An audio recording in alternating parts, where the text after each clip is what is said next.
Is advised. Hey Pokemon fans, Tamashi here, and today I'm going to be tackling a subject a bit deeper than my usual fare, the ethics of Pokemon. It's been a controversial topic for a long time, and many of you have asked me what I have to say about it.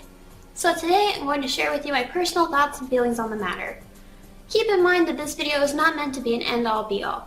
It's just my own personal thoughts on the ethics of Pokemon. And I'm not speaking for anybody but myself.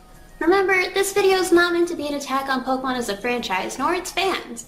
If you've seen any of my videos before, you'll know I'm probably one of the biggest Pokemon fans on the planet. But because Pokemon is such a big part of my life, I feel like it deserves some deep thought and consideration, which in this case means critical analysis.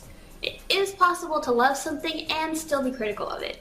First, I think it's best to sort out where the actual ethical issues lie in Pokemon's mechanics. Battling is what most people take issue with, because the thought of having creatures that resemble animals fighting one another at the command of humans is akin to cockfighting in the real world, a very cruel, inhumane activity. However, Pokemon aren't quite animals, they're monsters. Some have IQs higher than the humans that command them, and most of them appear to understand humans' thoughts and feelings, something animals can't usually do. Pokemon aren't forced to battle in an arena they don't understand, but instead, actual battles play out more like supernatural boxing. The Pokemon fight to the knockout, and then no more. The only times the battles are fought as anything other than a competitive sport are when the players come up against an evil team and must fight them to save the world. So instead of thinking of Pokemon battles as cockfighting, we should think of them more like martial arts. A real-life karate champion fights as a sport, but can still use those skills outside of tournaments to protect other people. Yes, the parallel can still be drawn to cockfighting, and it is still a questionable thing to show in media for children, but nevertheless, in-universe, the battling aspect itself is not the problem. Instead, I think the issue arises from the mechanic of capture in Pokemon, and whether or not the Pokemon are capable of consenting to the battles that they end up fighting in. In the early games, how Pokeballs work is left very ambiguous. You could theorize that the Pokemon choose which trainers get to capture them, and only decide to be captured when the trainer earns their respect by battling them. And it could have been no less valid than theorizing that Pokemon were beaten into submission and captured against their will. We didn't know what the living conditions inside Pokeballs were like.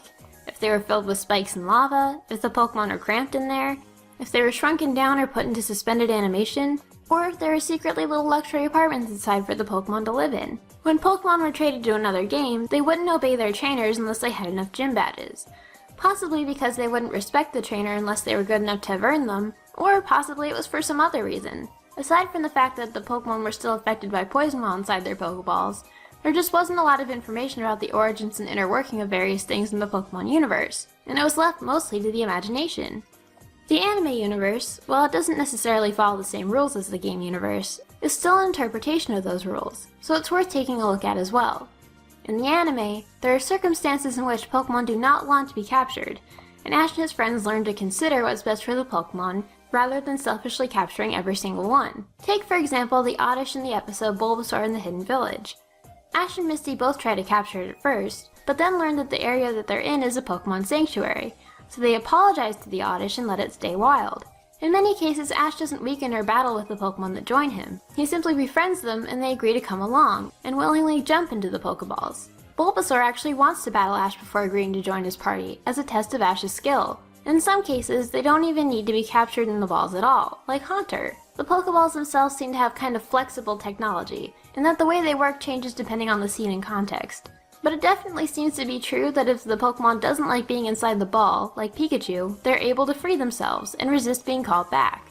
The actual battling is never very intense, and it's meant to play out like a sport rather than a violent struggle. When Pokemon do get hurt, it's in a cartoony manner, where they never sustain any real injury. This is in sharp contrast to the way battles are portrayed in Pokemon Origins,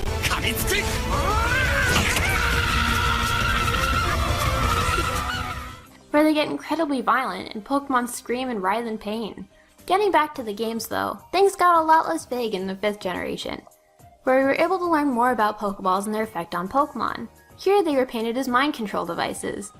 According to Drayden, there was a time before Pokeballs were invented, where Pokemon and humans would still fight side by side, but Pokemon had more of a say in it. They could run away if their trainer was unskilled or didn't treat them well. When Pokeballs were invented, Pokemon lost this freedom. When a Pokemon is captured in a Pokeball, something in its brain is rewired to obey its trainers, as illustrated in Black and White 2.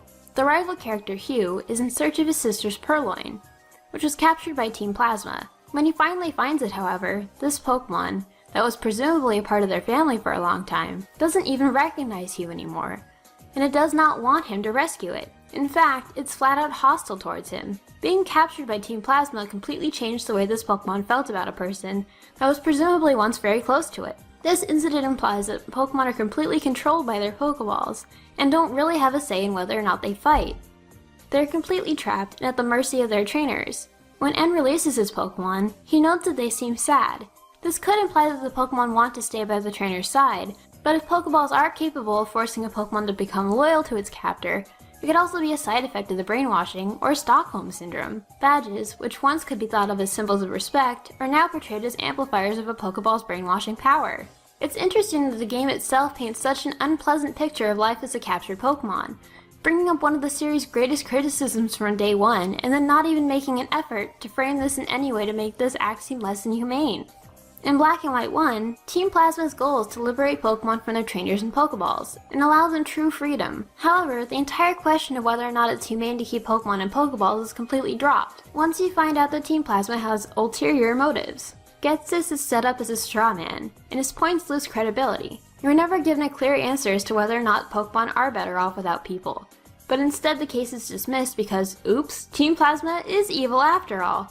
That sure makes it easy to discredit what they had to say. The game basically poses an argument against its own morality and then doesn't defend itself. Instead, everything is left ambiguous. Black and White 2, rather than continuing the plot and leaving things less vague, starts an entirely different one, and adds very little to the conversation aside from the incident with Hugh's Liepard. It's no surprise that recently, PETA saw this as an invitation to attack the series with its Pokemon Black and Blue parody Flash game, which forced Pokemon fans to confront this aspect of the series and compelled many to want to defend it. I'll admit, even my knee-jerk reaction was, how dare they? But honestly, when you really think about it, it's difficult to defend Pokemon on any grounds other than it's just a game, so who cares? While this is true, it is just a game and no real creatures are being harmed here, media has a huge impact on the way society sees certain issues, and it's hard not to see the similarities between Pokemon and real-life animals. There's also no reason developers can't impart meaning into games just because their stories are fictional and their gameplay is meant to be fun. A lot of good games are fun and also make you think. Pokemon is one such game, so let's dignify it with a bit more thought than that. To uncover the roots of this ethical dilemma, let's go back to where the concept of Pokemon originated. Satoshi Tajiri, the creator of Pokemon, drew inspiration for the series from many places, including his own childhood love of catching and studying bugs, and his own interest in other video games. Particularly, around the time Pokemon as a concept was conceived, he and Ken Sugimori were both playing Dragon Quest III for the SNES. In this game, you can earn different pieces of equipment to boost your character's stats, and Sugimori found more than one extremely rare hat in his copy of the game. Satoshi Tajiri wanted one, but since their games were on different cartridges, there was no way Sugimori could transfer it to Tajiri's game file. When the Nintendo Game Boy was released and the link cable was introduced, he saw it as a way of utilizing such a mechanic, where players could trade coveted items between games. When he was building a game based around this concept, he had to come up with a commodity that players would want, to the extent that they would go to the effort of trading for it. He thought back to his childhood hobbies as well, and recalled catching bugs. The idea for capturing and exchanging creatures was born, and this is the basis for Pokemon. Additionally, animals and other cute things trigger our maternal instincts. We see them and simultaneously want to care for them and also want to own them. Pokemon were designed to look like animals to make people want them the same way people want pets. Cute things that we can care for as well as we can claim ownership of. Hello Kitty, another popular franchise from Japan, utilizes this concept quite well. However, when this concept was initially thought up, they probably didn't consider the possible inhumane implications it may have. It was designed from a commodity standpoint, where things of value to the players would be exchanged, not living sentient beings. A logical combination of the monsters as party member mechanics and the usual battling system from RPGs meant that these commoditized creatures would be fighting on our behalf. Other monster RPGs dodge this ethical bullet by having you persuade other monsters to join you, instead of forcibly capturing them. Pokemon's gimmick is the Pokeball, which is the real source of this moral controversy. Given the origins of Pokemon's concept, Pokeballs make sense. Satoshi's fascination was not only with studying the many different types of bugs, which manifested itself in the Pokedex, but also finding different innovative methods of capturing them. A gimmick like the gacha-like Pokeball was a fantastical and unique way of implementing this into the game as a mechanic. While the first games were vague enough for this not to necessarily be an inhumane concept at the time, Monster balls are painted in an increasingly horrifying light in the newer games, forcing fans and critics alike to re-examine this issue. Which brings me back to the initial question, is Pokémon ethical? I'm starting to think that there is no simple answer. From every angle you look at it, forcibly capturing a creature from its own habitat and forcing it to fight other creatures at the risk of harming itself and others is inhumane. But I don't think that there was any malicious intent when this system was designed, and I don't think it has any negative ramifications on the people who play and enjoy these games. Most people who consider themselves Pokémon fans think of their Pokémon as their friends, not as tools for fighting or a means to an end. And the Pokémon fandom has brought a lot of people together and done a lot of good in many people's lives. And I certainly don't think that Pokémon intentionally teaches children that cockfighting is okay. The most prominent message throughout the games and the show is teamwork and friendship, not violence. Well, aside from Origins anyway.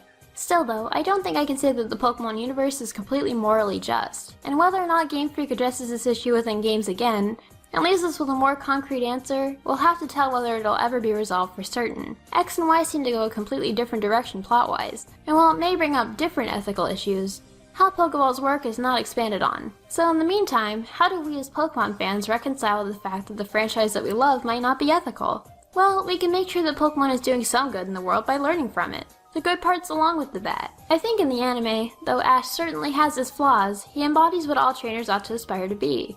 He truly cares about his Pokemon. He will surrender a battle to keep his Pokemon from getting hurt if he feels they're suffering, and he will release his Pokemon if it will make them happier than fighting for him. While there are still problems with the concept of Pokemon at its core, we can all try our best to be the best trainers we can be and treat Pokemon kindly. The show, and the games to some extent, try and teach kids to be kind to their partners and companions, whether they be human friends or animals. And all of its downfalls, the ambiguous morality, the possibility of children imitating the violence, these are things that we can learn from too. It can start up a discussion from parent to child about how to treat animals kindly. It can open up a dialogue that might have passed that family by otherwise. And honestly, even though 5th Gen left us with plenty of evidence that point towards Pokeballs being unethical, there's still room for fans to argue against it. After all, Drayden himself might not be a Pokeball expert. He might just be saying these things out of fear of this new technology he might not fully understand. In the Johto region, Kurt makes Pokeballs out of apricorns, which makes Pokeballs seem more like hollowed-out fruit than high-tech brainwashing machines. And it is possible for Pokemon to dislike their trainer even after being captured, as evidenced by moves like frustration. So even within the Pokemon universe, there is some contradiction and dispute over the way Pokeballs work. It's definitely worth considering that there are many ways to look at this issue, and that there's room for interpretation. So whether you see Pokemon as ethical or not, I think the worst thing we can do as Pokemon fans is continue to sweep the issue under the rug. The more we talk about it, the more we can learn from it, and I feel like everybody gets more out of it that way. How do you feel about the ethics of Pokemon? Leave me a comment and let me know. Thanks for watching, and don't forget to click here to subscribe for more Pokemon videos.